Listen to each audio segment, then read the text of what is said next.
अब तक हमने देखा था we can create database using statement create database, आगे डाटाबेस का नेम, और उस डाटाबेस को ओपन करने के लिए हमने क्या स्टेटमेंट यूज़ की थी, यूज़, आगे डाटाबेस का नेम। वो डाटाबेस ओपन हो गया था। उस डाटाबेस के अंदर टेबल क्रिएट करने के लिए हमने स्टेटमेंट कौन सी यूज़ की थी, क्रिएट टेबल, आगे टेबल का नेम, फिर आगे हमने उसका पूरा स्ट्रक्चर डिस्क्राइब किया था। और अगर किसी डाटाबेस में हमें ये देखना है कौन कौन सी टेबल्स क्रिएट की हुई हैं, तो उसके लिए हमने स्टेटमेंट कौन सी यूज़ करनी है, शो टेबल्स। शो टेबल्स से वो बता देता है कि करंट डाटाबेस में, यानी कि जो डाटाबेस इस करंटली ओपनड है उसके अंदर कौन कौन सी टेबल्स क्रिएटेड है। हमने एक टेबल का स्ट्रक्चर क्रिएट किया था, इन्फो। अब मान लो मैं यहाँ कर देता हूँ, पहले तो मैं डाटाबेस ओपन करूँगा, यूज़ स्टूडेंट, स्टूडेंट नेम का डाटाबेस हमने क्रिएट किया था, यूज़ स्टूडेंट।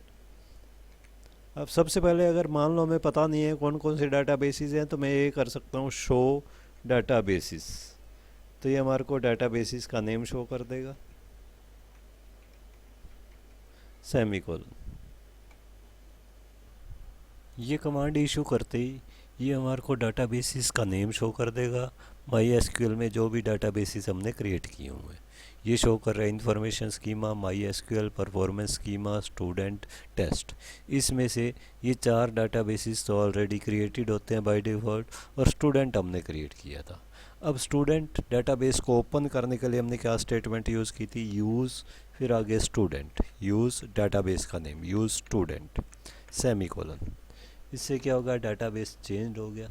अब इसके अंदर सपोज़ मैं ये देखना चाहता हूँ कि टेबल्स कौन कौन सी क्रिएट की हुई हैं, तो उसके लिए हमने स्टेटमेंट यूज़ की थी शो टेबल्स, शो टेबल्स।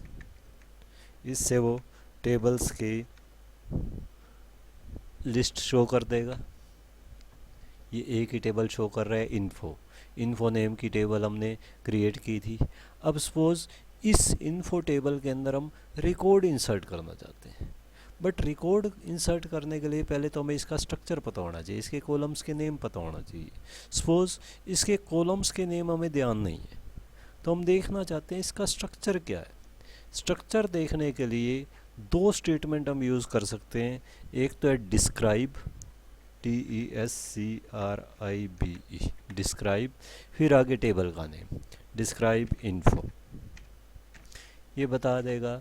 इसके अंदर एक ADMNO लिया हुआ है, इंटीजर टाइप का है।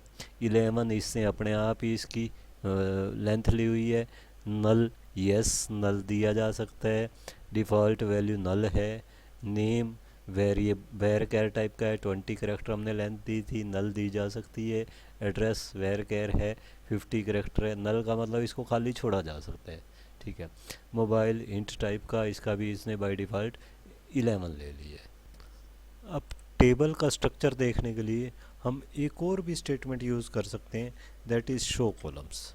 शो, फिर स्पेस, फिर कॉलम्स, फिर स्पेस, फिर फ्रॉम, फ्रॉम करके आगे टेबल का name, show columns from table का नेम। टेबल का नेम क्या था, इन्फो। इससे भी सेम स्ट्रक्चर शो करेगा जो हमारा डिस्क्राइब से शो किया था। मीन्स दोनों में से कोई भी एक स्टेटमेंट यूज़ कर सकते हैं। तो ये टेबल का स्ट्रक्चर शो करने के लिए हो गया। अब सपोज़ मैं एक स्ट्रक्चर टेबल का और क्रिएट करता हूँ, एक और टेबल का स्ट्रक्चर क्रिएट करने के लिए कौन सी स्टेटमेंट यूज़ करूँगा मैं, क्रिएट टेबल।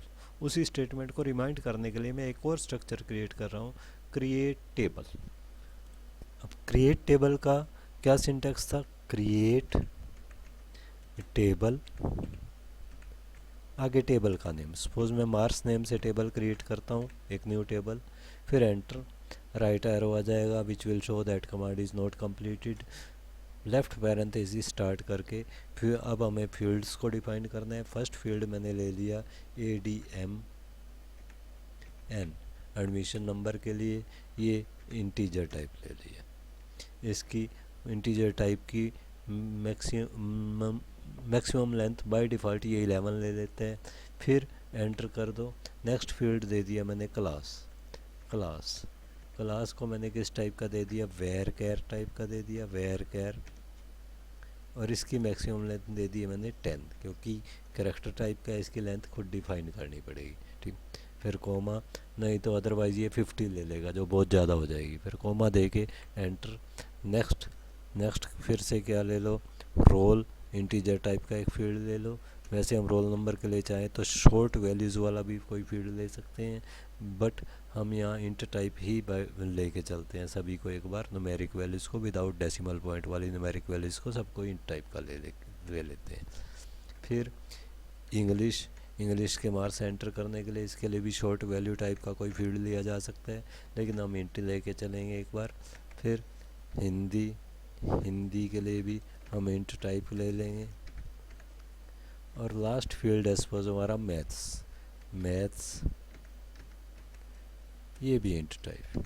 अब इसको स्ट्रक्चर कंप्लीट हो चुका है, राइट पैरेंथेसिस लगा दो, यानी कि पैरेंथेसिस क्लोज करो, सेमीकोलन लगा दो, एंटर कर दो, क्वेरी ओके। इट मीन्स एक टेबल क्रिएट हो चुकी है। अब दूसरी टेबल क्रिएट करने के बाद सपोज हम फिर से कमांड इशू करते हैं शो टेबल्स, तो अब ये हमारे को 2 टेबल्स का नेम शो करेगा, ना कि एक का, क्योंकि एक टेबल हमारी और क्रिएट हो चुकी है। शो टेबल्स, ये 2 रोज इन सेट।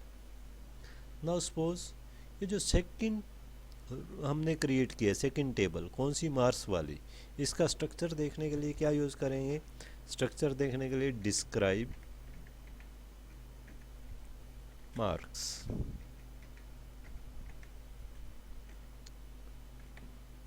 ये इसका स्ट्रक्चर है। हमने इसमें 6 फील्ड्स दिए हुए हैं। एडमिशन नंबर के लिए ADMN, class, where type, roll number integer type, English integer type, Hindi integer type, maths integer type. Now suppose I want to insert a record in this table marks. इस marks वाली table के अंदर एक record डालना है। Record डालने के लिए कौन सी स्टेटमेंट यूज़ होती है, इंसर्ट, इंसर्ट इनटू, ये एज इट इज़ लिखा जाता है। फिर स्पेस दे के उस टेबल का नेम, किस टेबल में हमने वैल्यूज़ डालनी है, इंसर्ट इनटू मार्क्स। फिर वैल्यूज़ लिखने एज इट इज़, वैल्यूज़। फिर पैरेंथेसिस के अंदर हमें वैल्यूज़ डाल देनी है पैरेंथेसिस में। और जब वैल्यूज़ डालनी है वो सीरियल वाइज डालनी है, मीन्स पहले कॉलम की वैल्यू, फिर सेकंड कॉलम की वैल्यू, फिर थर्ड कॉलम की वैल्यू। और एक चीज़ और ध्यान रखनी है, अगर वो फील्ड इंटीजर या फिर डेसिमल टाइप है, यानी कि न्यूमेरिक टाइप है, तो उसकी वैल्यू विदाउट कोटेशन डलेगी।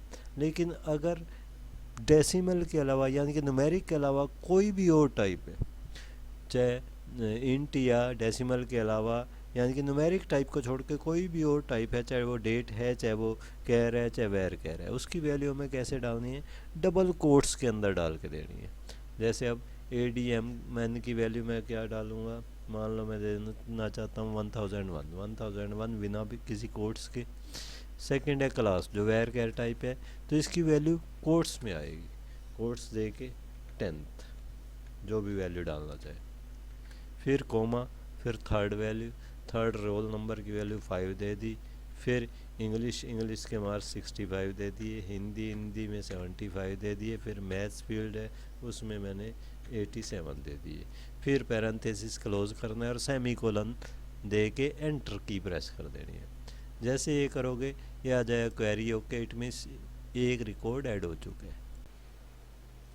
अब सपोज इस टेबल के अंदर मैं एक रिकॉर्ड और इंसर्ट करना चाहता हूँ, बट जिस स्टूडेंट का रिकॉर्ड मैं इंसर्ट करना चाहता हूँ उसका मेरे को क्लास कंफर्म नहीं है, मेरे को ये नहीं पता कि उसकी क्लास कौन सी है, या सपोज कुछ और कोई भी एक फील्ड की वैल्यू मेरे पास नहीं है, तो उस केस में जब वैल्यूज़ डालेंगे तो इसका दूसरा सिंटेक्स यूज़ होगा। उस सिंटेक्स में क्या होगा, क्योंकि हम एक फील्ड को, एक कॉलम को ब्लैंक छोड़ रहे हैं, तो हमें सभी फील्ड्स का नेम बताना पड़ेगा कि किस किस फील्ड में हम वैल्यू डालना चाहते हैं। जिस फील्ड का नेम हम नहीं बताएंगे उस फील्ड में वो वैल्यू नहीं डालेगा, बाकी जिस फील्ड्स का हम नेम बताएंगे उनमें वो वैल्यूज़ डाल देगा। ये मैंने डिस्प्ले स्ट्रक्चर करके, डिस्क्राइब स्ट्रक्चर करके, यानी कि डिस्क्राइब मार्क्स करके, ये मैंने इसका स्ट्रक्चर देख लिया। अब सपोज मेरे पास स्टूडेंट का एडमिशन नंबर भी है, रोल नंबर भी है, इंग्लिश के मार्क्स भी हैं, हिंदी के भी हैं, मैथ्स के भी हैं, लेकिन क्लास नहीं। उस केस में मैं क्या सिंटैक्स यूज़ करूँगा, इंसर्ट इनटू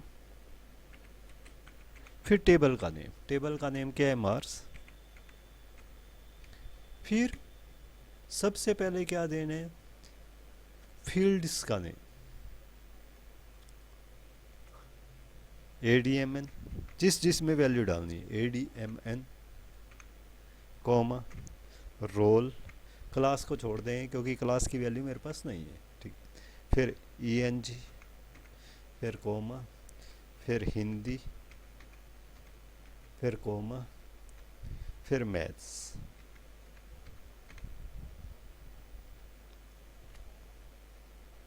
फिर स्पेस, फिर वैल्यूज़ को एज इट इज़ टाइप कर देना। फिर पैरेंथेसिस में इसी सीरीज़ में वैल्यू मीन्स पहले ADMN की वैल्यू, फिर रोल की वैल्यू, फिर इंग्लिश की वैल्यू, फिर हिंदी की, फिर मैथ्स की। मीन्स ADMN की मैंने दे दी 1003, रोल नंबर की मैंने दे दी सपोज 6, इंग्लिश की 76, हिंदी 78, मैथ्स 87। फिर लास्ट में पैरेंथेसिस क्लोज करके और सेमीकोलन। अब मैंने उन फील्ड्स का नेम बता दिया जिसमें वैल्यू डालनी है, और साथ में वो वैल्यूज़ भी बता दी। तो ये सिंटैक्स यूज़ करना पड़ेगा हमें जब कोई फील्ड नल छोड़ना है, ब्लैंक छोड़ना है। ये क्वेरी होके मीन्स एक रिकॉर्ड और ऐड हो चुके हैं। इसी तरह सपोज मैंने कुछ और रिकॉर्ड्स भी डाल दिए इंसर्ट इनटू का यूज़ करके। किसी में मैंने क्लास को ब्लैंक छोड़ दिया, किसी में मैंने रोल नंबर को ब्लैंक छोड़ दिया, या किसी सब्जेक्ट के मार्क्स को ब्लैंक छोड़ दिया, बाकी में वैल्यूज़ डाल दी। सो इंसर्ट इनटू का फुल सिंटैक्स क्या हो जाता है, इंसर्ट इनटू, फिर टेबल नेम, फिर पैरेंथेसिस के अंदर उन सभी कॉलम्स का नेम देना होता है जिसमें हम वैल्यू डालना चाहते हैं। फिर values as it is type करना है। फिर पैरेंथेसिस के अंदर वो वैल्यूज़ डाल देनी है सीरीज़ में, जो वैल्यूज़ इन above side means listed fields में डालनी है, वो वैल्यूज़ यहाँ पे दे देनी है। तो ये इसका फुल सिंटैक्स हो जाता है इंसर्ट इनटू का। अब सपोज मैं ये देखना चाहता हूँ कि इस टेबल में मैंने रिकॉर्ड्स कौन कौन से डाल दिए। उसके लिए अगर हम टेबल के रिकॉर्ड्स डिस्प्ले करना चाहते हैं, उसके लिए एक स्टेटमेंट यूज़ होती है सेलेक्ट स्टेटमेंट। क्या सिंटैक्स है उसका, सेलेक्ट, फिर स्पेस, फिर उन कॉलम्स का नेम जिस कॉलम्स को मैं देखना चाहता हूँ। जैसे मान लो मैं पहला देखना चाहता हूँ ADMN, एडमिशन नंबर, फिर देखना चाहता हूँ मैं क्लास,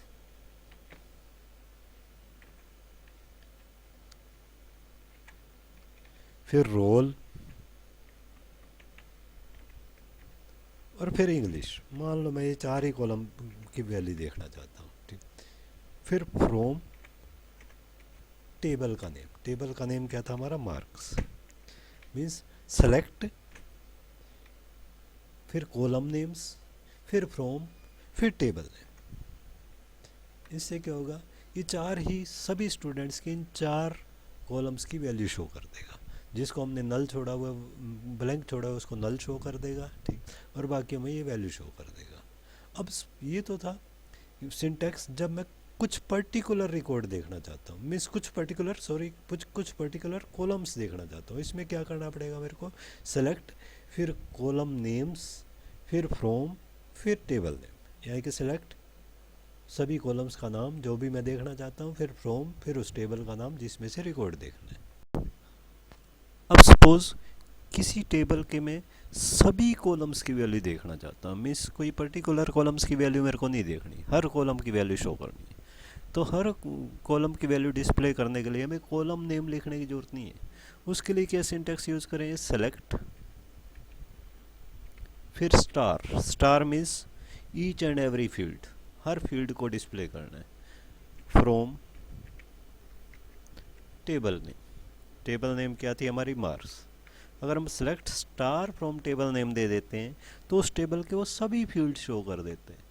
अगर हमें पर्टिकुलर फील्ड शो करने हैं फिर तो सेलेक्ट, फिर column names, from, table name, उससे वो पर्टिकुलर कॉलम शो करेगा।